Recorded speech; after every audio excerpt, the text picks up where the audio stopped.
Hello, everyone, and happy Friday, and welcome to High Five. Hello, pal. How you doing? I'm good, mate. Good to see you. Good to see you. Good to see you.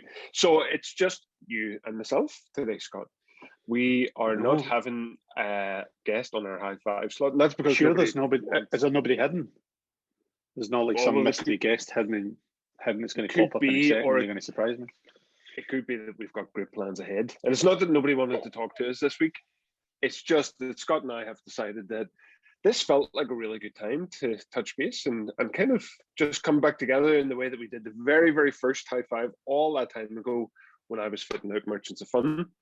I don't know if you even remember that one, Scott, but that's how long we've been doing this now. And also, it's April 1st, and we didn't do anything this morning for April Fool's Day because knowing you and I, there would have been wigs and hats and everything else going on. So we're deliberately coming together tonight because it's the end of a quarter, and that's a good time as any to look back on the last 3 months gone by, and also to do some planning for the 3 months ahead. So we thought, or I sent you the challenge earlier on today, Scott, of let's pick a card, one each, that helps us reflect on the learning experience we've had over the last 3 months. And then let's pick one card each to think about the 3 months ahead of us, what that next quarter can look like, the possibilities in learning that exist, but also a card specifically that you would pick of somebody that you want to bring on to High Five with us over the next 3 months. So did you pick your cards? I did pick my cards, yes. I'm in my office tonight, so I could actually reach up in my back shelf. I'm just trying to see if I've got any of the cards up here.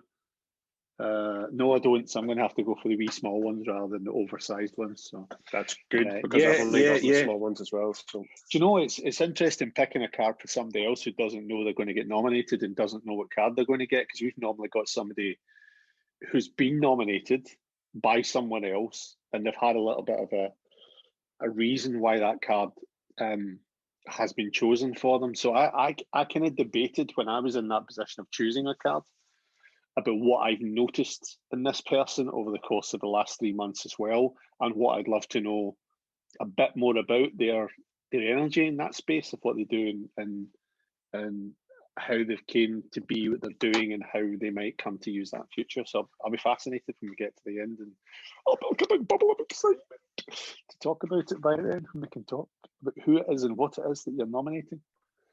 Brilliant. Okay, so let's look back first. So over the last 3 months, what card did you pick that specifically helped you look back and think, you know what, out of all of those 3 months and all of the experiences we've had, because let's face it, we're still in lockdown life and we're coming to the end of it and people are getting vaccinated and all the exciting stuff's happening, but we're still kind of in that bubble, and learning has happened, which has been great, and things have been progressing and business has been progressing and life has. So what card would you have picked that helped you really reflect back? Okay, so I chose that one of the Connect cards, which, as you know, is about forging fab learning partnerships. And I chose this because I think something you said to me way back when we first started Cognitize, John, that it takes a village to build a business and to build a product and to build a movement. And the village that I've been working with over the course of the last 3 months is about this one here. Old jobs, old jobs, new tricks. Love it. And I think that the reason for that is that I've been doing not the same thing, but I've been doing lots of different things across the course of the last 12 months that have been really interesting. But it gets to a point that when you're on one Zoom call and you're on the next Zoom call and you're on the next Zoom call, and you're then going on to another 2 hour workshop and another 2 hour workshop, you're doing your best to throw new energy into them and to do different things with them. But it does still feel like the new job has become the old job, if you like. It's became I'm going to use a buzzword here, so you can use a buzzer if you want, but it feels like that whole I've completely forgotten my buzzword, so I just have to throw in something else. It feels like the same routine going round again, that you're doing the same thing. Like when you first started and after lockdown. So almost the new normal is old normal? New normal, that was it. That's the one I was looking for. New one. New normal has become actually really boring for me, because I'm somebody that likes to do different things all the time. When I'm now getting phone calls from people saying, Scott, can you do another, workshop on X subject? And I go, yeah. And say, but we just want a 90-minute taster for them on WebEx or on Teams or Zoom. And I'm like, yeah, I'll do it and I'll do a great job with it, but it's not my long-term driver. It's not reaching out the limits of what I can do in order to do some of those things. So my last 3 months I've been deliberately holding back from a lot of social media stuff. I've not done that much online. Prior to Christmas, we did obviously all those Cognitize Connect sessions that were all fab, and we will do those again, albeit in a slightly different form. But I've not felt that I wanted to dive into the same spaces that I've been working in before. So I've been kind of, I think, holding back the fire a wee bit and stepping back from things a little bit of what where my real passions lie, the things that I really want to do. So turning that slightly, notice I didn't use the word pivot. I didn't use it now. Turning that slightly, the old job, new tricks part is the stuff that I've been doing probably in the last month and a half that I think is very different to my normal way of working, to try and get out of that rhythm of the new normal way of working. And the three things I've been doing really, one is, and I've mentioned this probably in the last two high fives that we've had, and I've also mentioned it in podcasts, but I'm in love with this book. David Perel's wonderful. I just think I always say you can tell a good book by the number of the post-it notes, and this is crammed. I've already read like 3 of the chapters twice because I keep going through it and reading the same thing. And there's so many things in it that really catch my heart so much in terms of what's in it, but it's really helped me to find a different path and a different route. So things like the whole kind of not just walking, but wandering. And when you're wandering, being in wonder of what you can discover from it, and all those kind of tune-up sensory moments when you're taking a walk to try and solve your challenges through the quests that you go on all the time, are filling me just with a new spark of magic. When I go out for a walk, I'm not just going for a walk, I'm going for a wander. And I'm going on a quest of what I can discover when I'm out there, when I'm wandering. So that's the first thing that's been a new trick for me in an old job that's really helping me to find a different energy, a different centre. I'm really excited by using that in lots of different ways over the next few months ahead. The second thing is Julie Dryburgh's write nights that I've been doing. And as you know, I do a bit of writing, but I don't publish a lot of that writing. I write for my own purpose, and I write some journal stuff, and I write a bit of poetry, and I write some stories. I write some blog. I ghostwrite loads for other companies and for other people, but it's got to be written in someone else's voice because they want it in a certain style. So I don't often get the chance to write in my voice. Well, I do, but I don't really publish it, and I don't really do something with it.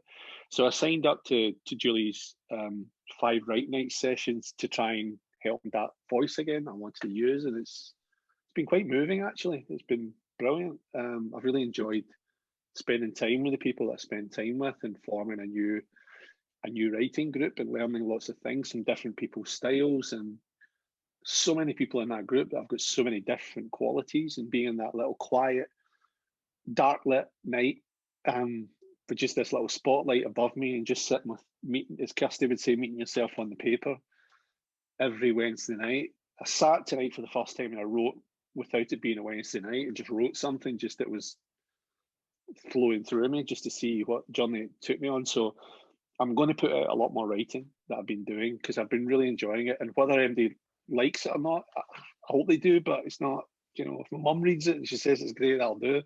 I'm not really that bothered. It's just the energy I'm getting from actually writing it is the space that's really helping me in that new tricks.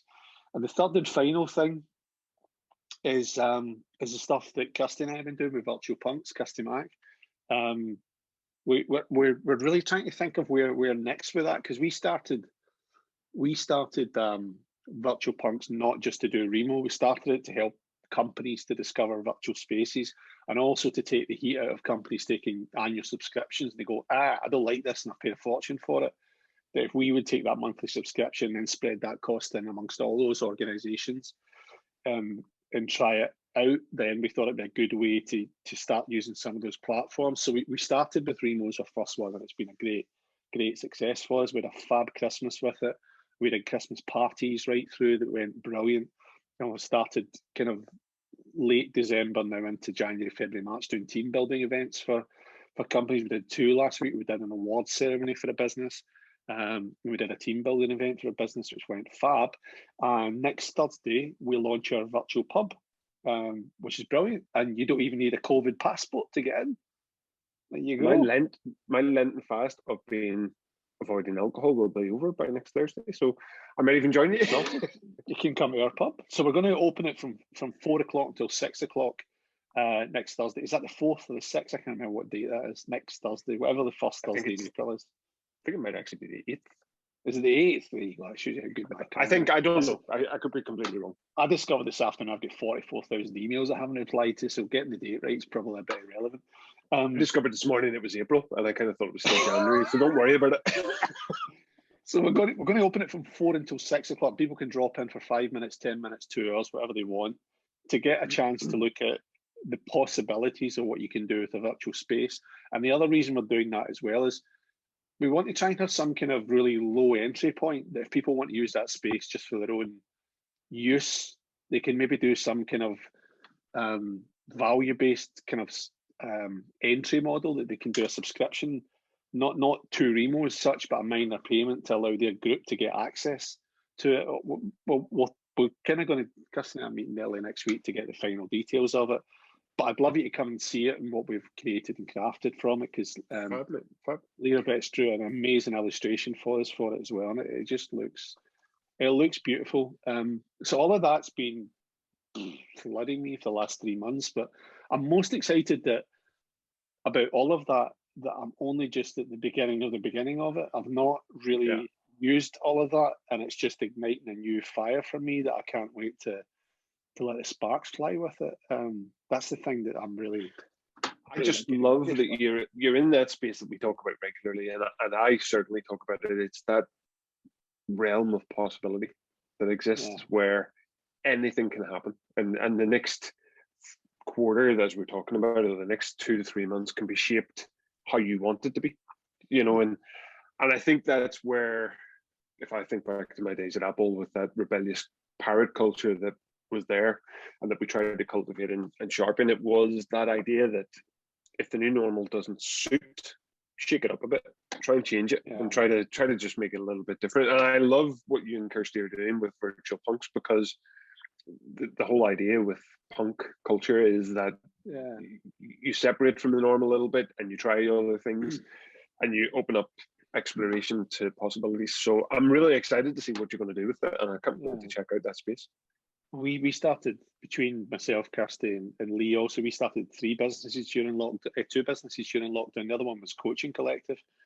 And we'd love to bring that back up again, because we never really fully exercised its potential as well. Just because we ran out of time, because we were so busy doing other stuff with our own businesses, but it's still sitting there as a live project. And I've got some other live stuff that I've not really publicised at the moment, but my other stuff that are all project-based collaborations with lots of different people. But I'm feeling quite funky about the whole next couple of months, with being able to go to the forest, but also being able to shake off some of the stuff that's like sticky toffee and exist in a space that's a bit more jelly-like. So I'm looking forward to that. So your card, what did you choose? Which one did you go for your last 3 months?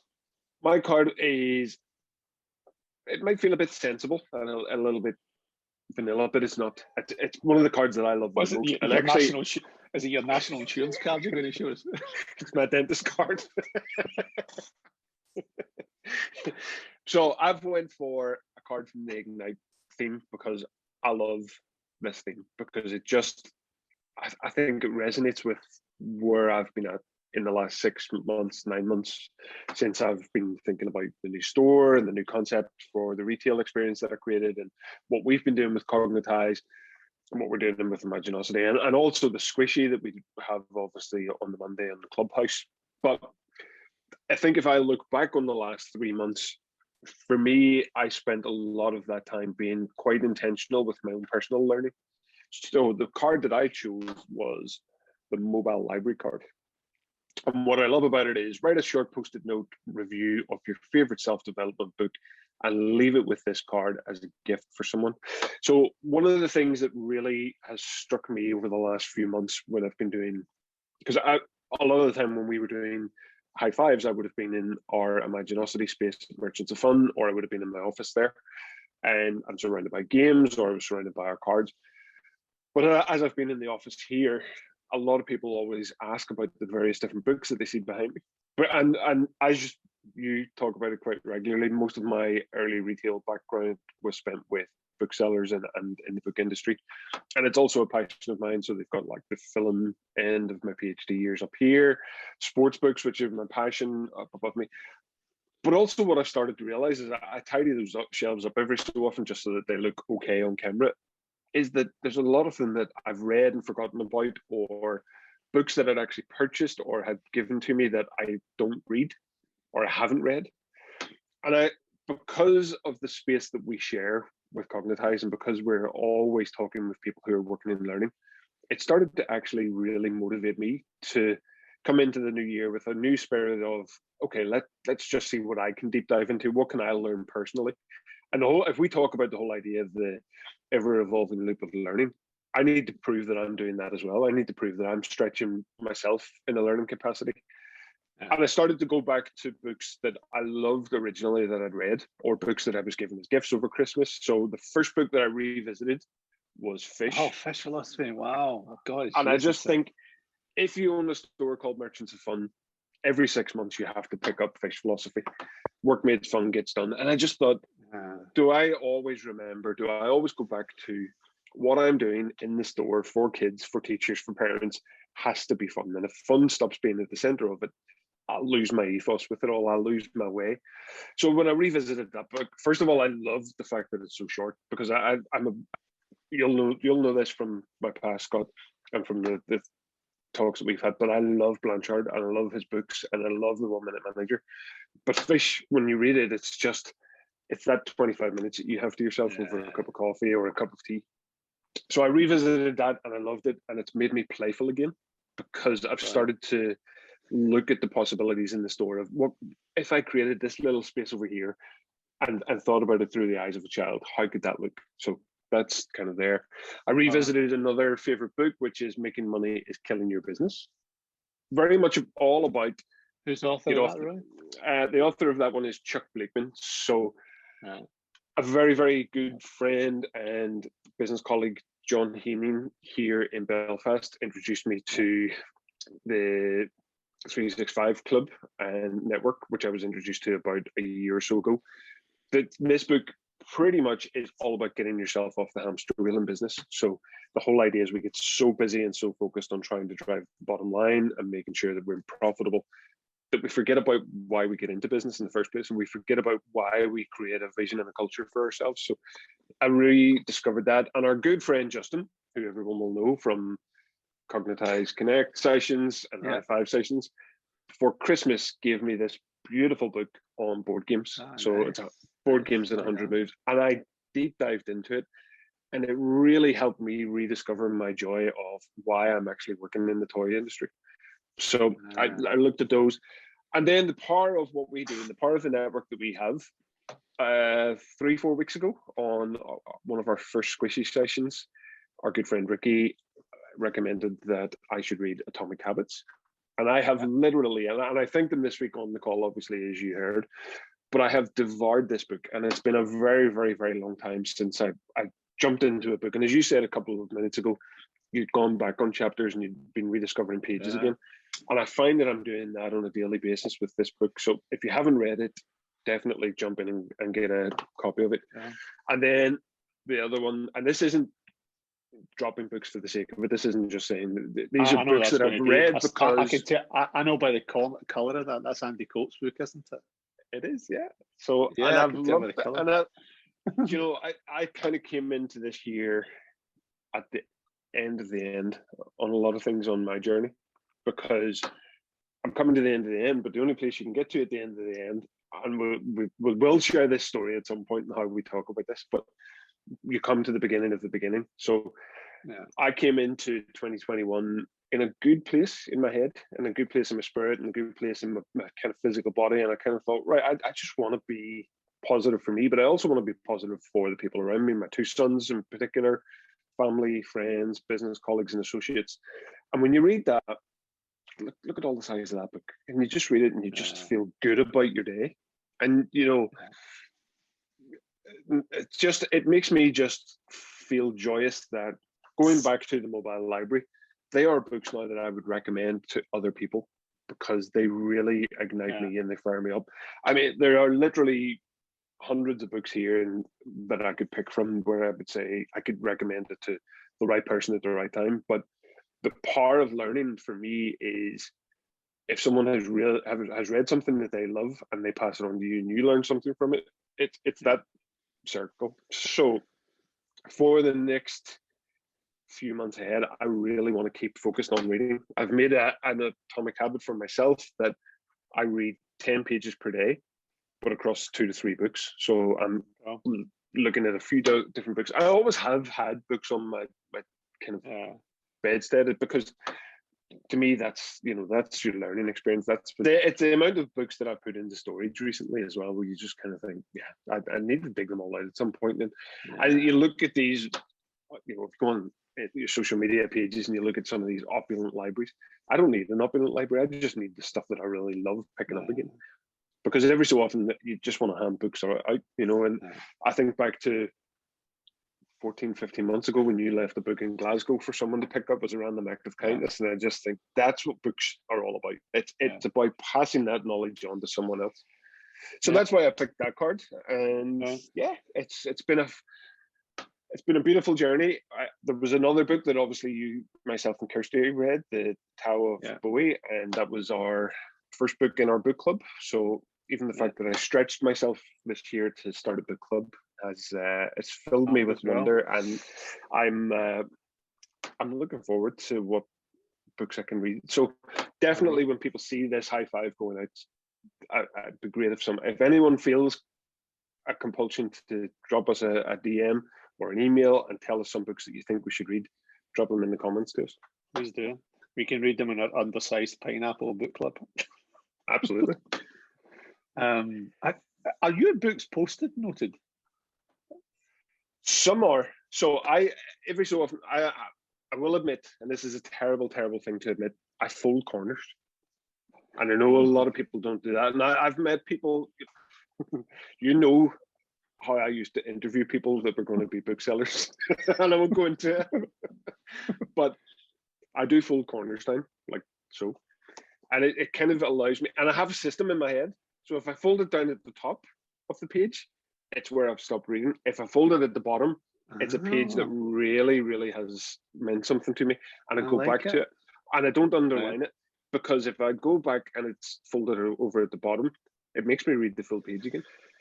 You see, I put a wee post-it note with the little words at the top of it that make sense to me, and then I I was just about to say, so highlighted pen. Every so often when I'm in Scotland, you loan me books, and I kind of find your books, and I just realised that the inside of your head works in a completely different way than every other human I've ever met. What does it say? Open one of those pages. Open one of the pages, see what it says in it. See if it refreshes any memories. Go for it. Actually, anyway, you know what? The first one is January, February, March, and we've just come to the end of March. So let's see what that one says. That's got months. Oh, it doesn't say nothing. It clearly wasn't March 20. Right, okay, so second posted is the 10,000 hour rule. 10,000 hour rule? God, I don't remember that. There must be a section in it that... See, I did a lot of Gladwell stuff I did that with and just took notes and then expanded stuff out from it. Mind maps after it. So you've got the brick and the blanket is another one, and then and then as we come on to green, you've got the asshole test. I like it. Oh, the asshole test is fab. If I remember what the asshole test is, that's how well you know it. MD, it's about questions you ask about how well you know the people that you work with. So the basic principle of the asshole test is, this was in the days before virtual remote working was so big a thing. If you sat next to someone in an office, you know whether they take 2 sugars and milk and a cup of tea. But when you work remotely with people, you don't go into that same level of interest to get to know them. We have done now because we've learned to live remotely in a far better way, probably learned to live far more. But even if you take out a remote environment and you work with the team every day, how invested are you to really get to know their passions and their interests and their hobbies and their habits and what's going on in their lives? I had this conversation the other day with someone, actually. They were talking about, it's quite hard because with people in their own home, you're realizing stuff that's going on in the background, you're learning far more about them. And I said, well, it should always have been like that. You should always have been learning more about people and getting to know people. Because if you're not, it's a bit of an asshole thing not to kind of have an interest in other human beings. So that, if I remember right, is what the asshole test is actually all about in Malcolm Gladwell's book. So brilliant. Thank you for reminding me. The final posted in, I must give you that book back sometime. The final posted in it says JFK Airport.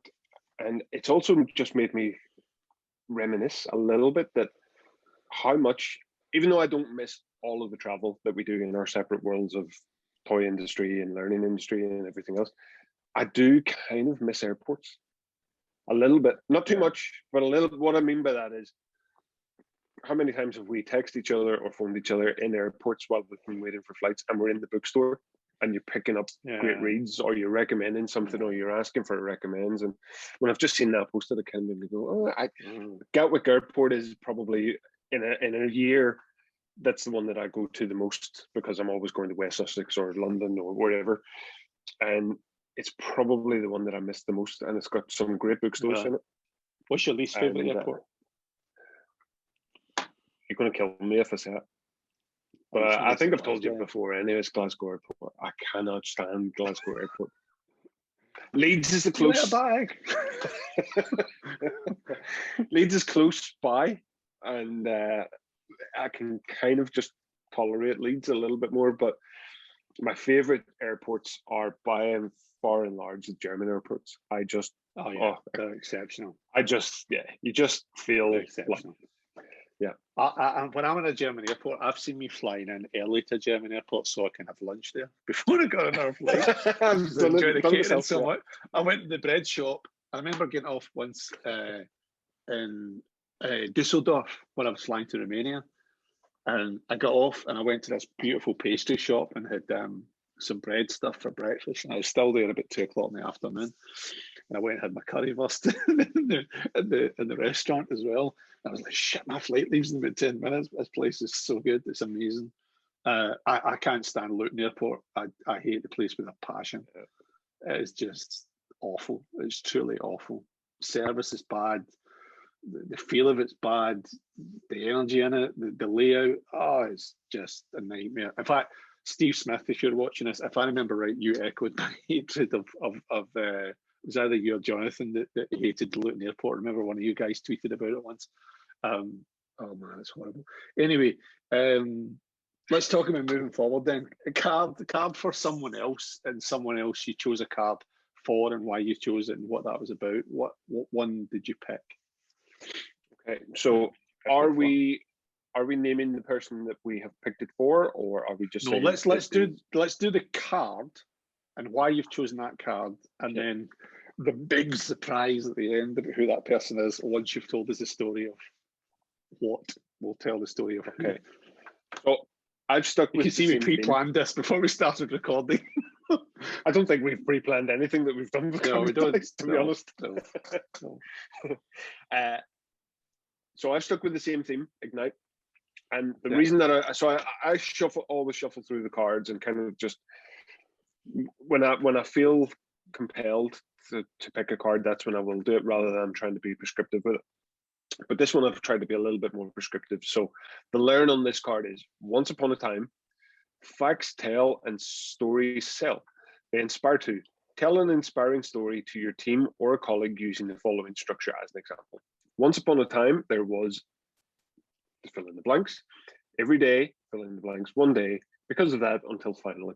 Now, I'm not really worried so much about the structure on how the story's told. I'm more engaged and thinking around where my love of story and narrative came from, and how I try to bring it into my daily life and what I do in the toy industry, or what I do in sales, or what I do with yourself and Imaginosity. And I picked this card in particular because it always goes back to a previous mentor of mine from my days in Washington, DC. Can I write down who I think you've chosen? I can see if I can get it right. You can write down you think who it might be, and I'm sure you probably will guess this. We actually spoke to him not that long ago anyway. So I'll let you see who you think it is, and then I'll tell you if I think it's the right person. It is indeed Mr. Paul Costello. So to me, Mr. Paul Costello is the person who introduced me to the art of storytelling in business and in life, along with his very, very good colleague and friend, Madeline Blair. And I want to be able to, over the next 3 months, make sure that Paul comes on to a high five with us, and we can talk about narrative, and we can talk about storytelling, and we can talk about his incredible work that he has done all around the world. And also, it's about time that he tells a story for us that we regularly hark back to and kind of pinpoint along. We've always left a breadcrumb trail, but we've never actually had the story told. So I want to, over the next 3 months, to make sure that I can bring Paul on. And yeah, that's a challenge to myself. Do you know, I tried to, on Julie's course on Wednesday night, I tried to write using Paul's storytelling principle. I thought, I'm not doing this justice. I need to speak to Paul again to get it nailed, because I'm jumping around it not in the right way. So I'm really glad we're chatting to him, because I think that'll be fascinating for. And I know his model pretty well, but only because he's pulled me through a number of times over coffees in Belfast or in Washington or wherever. But I want to be able to make sure that he shares it with the world at some point, because it needs shared. So that's the card that I chose. So what about yourself, mate? Okay, I was certain about who I wanted to choose, but less certain about the card I wanted to choose for them. So I chose one of the Empower cards, because Empower cards are about giving people the power of choice or right to act. And when I looked at the theme of the Empower card, I thought, this doesn't solely talk about the brilliance of this person in the years that I've known him, but it talks about what I've noticed lately, or what I've noticed him getting involved in, and him supporting, and him actually giving other people the power, right, and authority to act. And I think he's been so seismic in the impact that he's had on so many different people and in so many different things. I'd love to chat about Helping Hand, about what a support that he's been to many other people. I've saw him support us in Cognitize since the very, very first day that we launched. I think I know who you're going to be talking about. Where he showed up in Belfast under a pseudonym. He made up another name and registered without telling me, which I don't think I've still hugged anyone as tight in my life when he showed up and surprised that evening.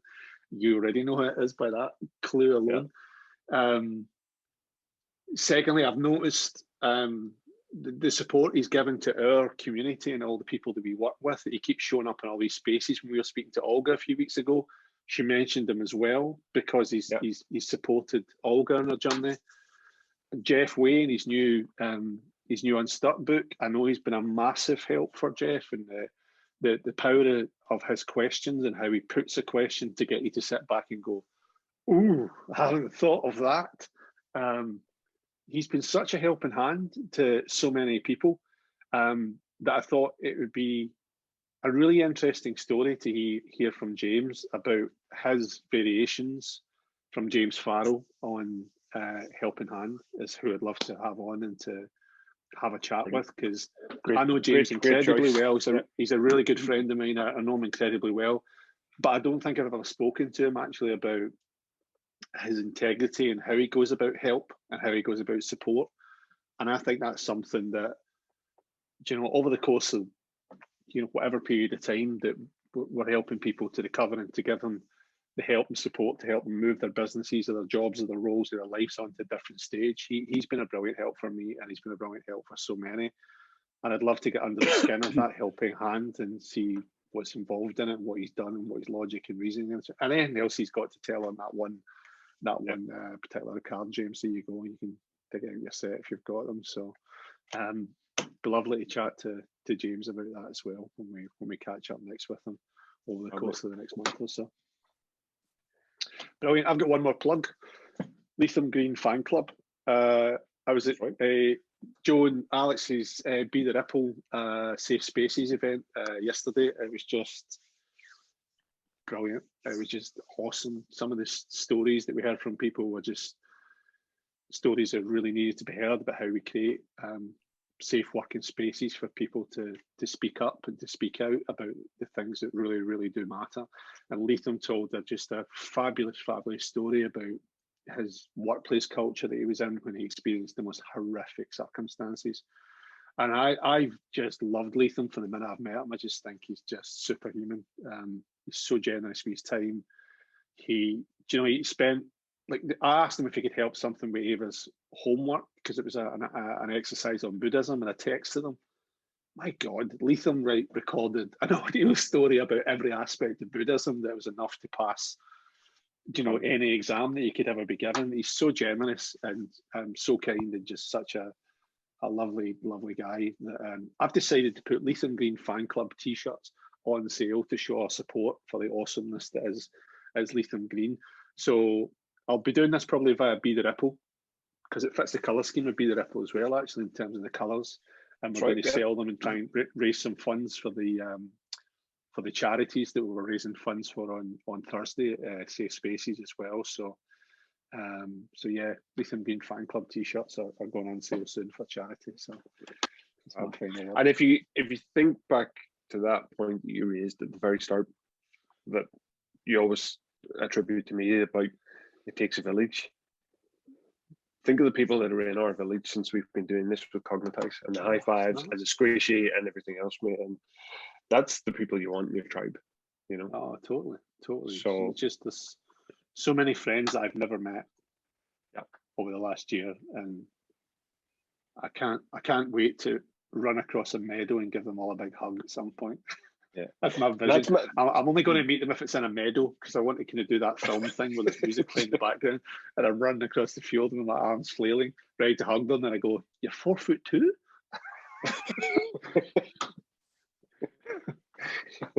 Yeah, but it's for me that what we could take away from tonight's call is don't let the new normal become old normal. I think if we can do anything for the next 3 months, it's making sure that doesn't happen, because we still have so much possibility out there. So let's keep excited about it. So I think a different way, mate, that we don't normally finish high five is we normally just finish with a high five. But I thought it's a bit like the Avengers movies where there's this little extra bit. This is like this. No, because I've never seen the Avengers movies. I haven't a clue. You don't want to. So. Believe me, it's the only movies that I fall asleep at. What's this, High Captain America or something, or High Iron Man? As I said to you, Julie's write nights have really inspired me, and I've been writing a lot more often. So I wrote down some words earlier on and kind of lost it in a poem. So it's a first draft, so you need to apologise if it doesn't quite go in rhythm, but hopefully it will. It's called Let's Jura. Let's not walk, let's wander. Let's take a path of your choice. Let's shortcut, new cut, jump through, and wiggle and weave, not poise. Let's go on a journey that's unplanned, untamed, wild and far. Let's get to the unget-atable, make memories moments by stars. Let's travel by quest and untapped and sample the scented progression. Let's take the pilgrim's route, fueled by gut and fuzzy progression. Let's open the door to a new place to go discover each other in self, face to face in story, with fire and cask as our wealth. Let's get lost in you and them and in us. Let's chat till the embers are a deep charcoal dust. Let's write down those words that will carry us through. Let's go there, my friend, to Jura with you. Fabulous, mate. Especially mentioning Jura at the end, because our trip, which is no longer a trip, it's going to be a pilgrimage to Jura. And I think it's long overdue and long awaiting us, and that will be a time when we get at the ungettable. Yeah. So I'm really looking forward to the it. you in And this I story love, is everyone that's watched this that wants to go on a pilgrimage to an ungettable place, wherever that might be, whether it's in your mind or a physical place when we can. Love it, mate. Well done, and well done, Julie, for bringing out all this wonderful creativity in you. Brilliant. Thank you, mate. High 10.